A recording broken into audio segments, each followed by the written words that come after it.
Okay, and we're back. So hopefully we're gonna have better luck this time. I'm having some trouble with my phone this evening trying to record. A while ago it cut out on me after we'd wound the bobbin and loaded that bobbin into the shuttle. So I'm going to show you here on how to put the shuttle into that bobbin carrier. When the phone cut off a while ago, I just put that tab back up on the hand wheel so it would engage the needle bar in the shuttle carrier. And I brought that up to the front. So we're going to lay this in with this shiny side towards this arc. And you'll see when I do, it's going to catch on this little post here and just let me lay it into place. I will scoot that up now and I'll back out and we will try to show you how to thread the top of this machine. And I hope we don't disconnect here in a minute.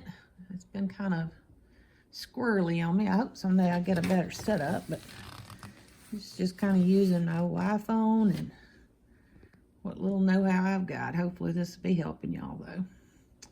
All right, so we got our Coats and Clark thread up here. We're going to come to this first guide and come down. We're going to notice this tensioner on it. It's different than most of the ones we have now. Typically would go underneath this tension strap, but you'll see with this, even with our presser foot up, this has not released the tension. If I push the bottom of the tab, it releases the tension at the top, but my thread is not really seated into this tension disc. So lift up and you'll see that just immediately let it scoot up in there. So that's what we want. Now we're going to turn it to the side and you'll see if I bring the thread up and come down, it's come into this little slot. And here we're going to go from the back to the front. I'm trying to not get my hands too much in the way of the camera so you can see this. All right, so there we have that. And then this machine is going to thread from the left to the right. And it's gotten where it's hard for me to be able to see to do that with just the naked eye. So I kind of cheat. This is a cute little needle threader I picked up. I think I got this one at Hobby Lobby, and it has a little hole. You can even put it on a string, but you expose its beak. And I'm going to see if I can find the back side of the needle. I'll put the presser foot down to get me a little bit more clearance. And I'm going to see if I can get that in there. I do. And I'm just going to hook that on and thread the needle this way. Again, I apologize for getting my hands all up in the way. Let's try that again. I don't want it wrapped around the needle. Just there. Especially trying to do this on camera makes it a bit more of a challenge, but I think you can see I got it threaded. All right, now we're going to turn that hand wheel towards us, 1 revolution, and you'll see it brought my bobbin thread up. Now I'm going to raise the presser foot and get both of those threads situated under the presser foot, and I'll find me a piece of fabric here I can stitch on. And at first I was going to use 2 different colored threads, and I just still had that gray up there. So we're going to go with that. I've got 2 pieces of quilter's weight cotton here and just a white. And I'm going to go ahead and set it under the presser foot and lower the presser foot down on it. Now to the side here, you're going to see something. You may be wondering, well, how do I change the stitch length on this machine? When the machine came to me, this little part here, it's a rod that runs under the base of the machine. It was actually disconnected. You may can see it peeking right here. It was disconnected at this point.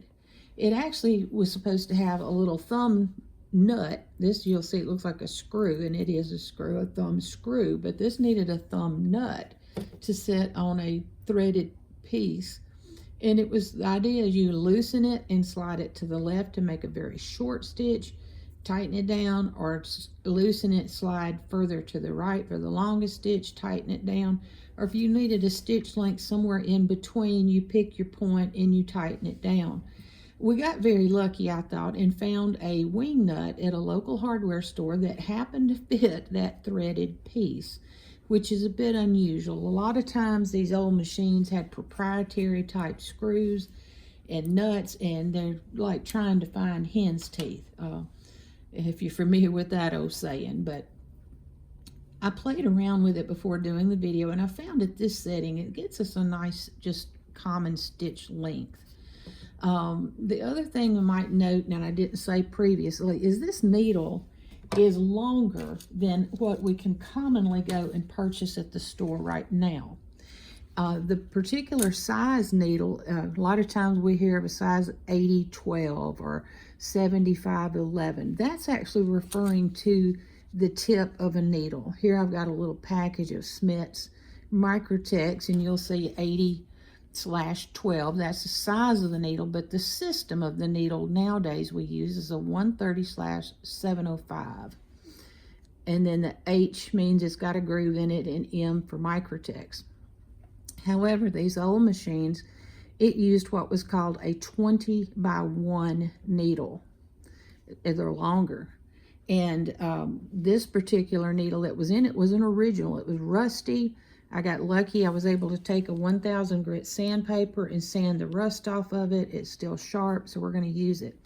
But what I wanted to tell you about is if you have one of these old machines that had a long needle and you don't have it any longer, is you can use one of these modern day needles like this, and now they would be called a 15/1, being shorter.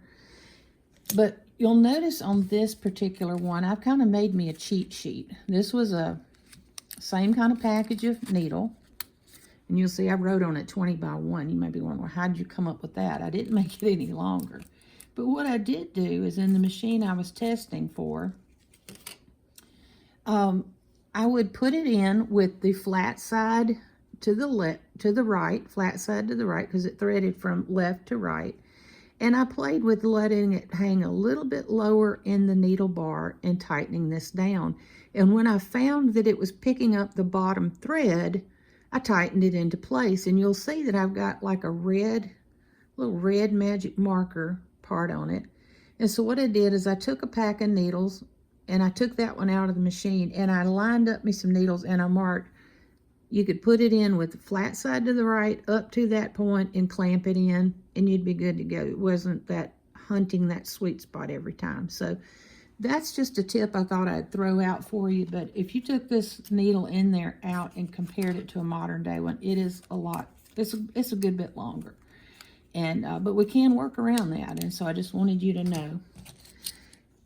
I'm going to turn the hand wheel towards me again. With any sewing, it's good if you can hold those thread tails when we start off. And you'll hear the machine kind of does little hiccups, like it makes 2 downs and then an up. But it's making us a pretty stitch. So I'm going to rotate this hand wheel on along. Again, trying to keep my hands out of the way of the camera. And it would be, of course, a lot smoother if we have it in this treadle. I look forward to making that video for you soon. It doesn't have a reverse function on this machine. It's just straight stitch.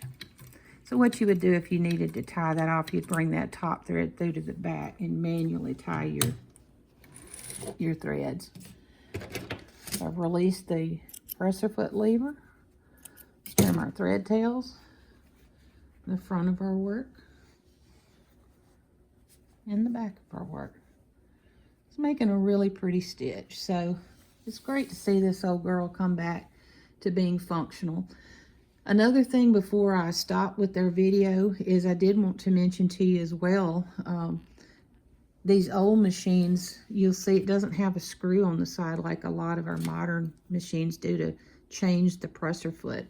But some of these machines did come with an impressive number of accessory feet that would be hemmer feet,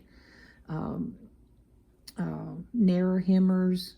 There was even one called a quilting foot. It was not like a walking foot, but it was something you could use. It was something called a shearing foot, a ruffler foot. And what they did is they unloosened this. It's a screw, and it's a top mount presser foot. And so it comes forward.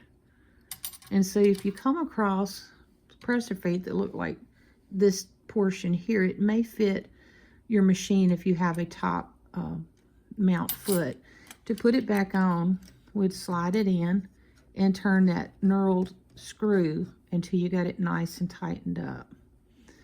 Additionally, to the back of the presser foot, they had this. It's quite dull now, though, like a lot of old things. But that was your thread cutter. So I'm hoping that you've enjoyed this little series of looking at this machine. Maybe you might be out sometimes antiquing and want to pick up something old and clean it up, or have someone clean it up for you. One of the things I would stress for you if you do that is check and make sure on these old treadles that you've got the shuttle and that you've at least got a bobbin, because it can run into, you know, a lot of work trying to find that. Sometimes they're just not available. With this particular machine, the bobbin itself, that little tiny thing that we did over here a while ago with that hollow shaft in it, it again is kind of like that old saying, rare as hen's teeth, because of the fact that this one is hollow.